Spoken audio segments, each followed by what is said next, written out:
Жил бүрийн 3 сарын 31-ний өдөр эрүүл мэндийн яамны харьяанд байдаг 16 эмнэлгийн дарга нар эрүүл мэндийн сайттай хамтран ажиллах гэрээгээ сунгадаг байгаа. Энэ жилийн хувьд ч бас энэ 16 эмнэлгийн дарга нар бүгдээрээ хамтран ажиллах гэрээгээ сунгахаар болсон байна. Гэхдээ нэгэн шинэ өөрчлөлт гарч байгаа. Энэ нь юу вэ гэвэл үр дүнгийн гэрээг нэмж байгуулахаар болсон байна. Өмнө нь дангац хөдөлмөрийн гэрээ хийгээд явдаг байсан. За тэгвэл энэ жилээс шинээр нэмэгдсэн үр дүнгийн гэрээ нь маш олон үзүүлэлтийг эмнэлгүүдээс шаардаж байгаа юм байна. Тухайлбал тухайн эмнэлэг ямар бүтээгдэхүүн нийлүүлэх вэ? За тэр нь хичнээн төгрөг байх уу? Мөн онцлогоо эмчилгээний үзүүлэлтийг ч эмнэлэг тус бүр дээр нь нарийн зааж оруулсан байна.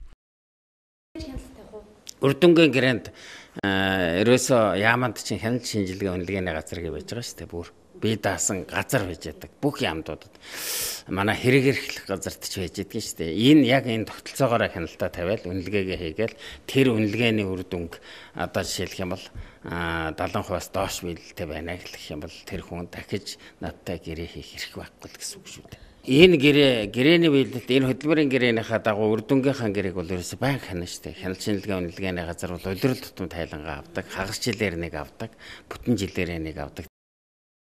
Дээр хэлсэн 16 эмнэлэг төвүүдийн одоогийн дарга нар нь бүгд хөдөлмөрийн гэрээгээ сунгаж ажиллахаар болжээ. За тэдний гэрээг сунгах уу цуцлах уу гэх шийдвэрийг гаргахдаа яамны хяналт шинжилгээ үнэлгээний газраас хийсэн шалгалтын хариуг үндэслэн гаргадаг юм байна. Шалгалтаар тухайн эмнэлэг нь 70-аас доош хувийн үнэлгээ авбал гэрээг цуцлах учиртай.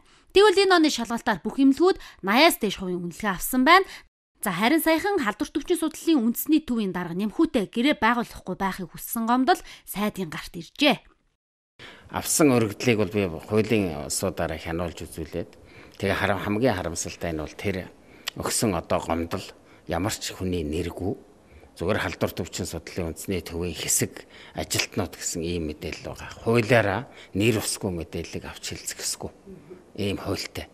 Тийм учраас бид өнөөдөр надтай гар үсэг зурхгүй дарга бол байхгүй.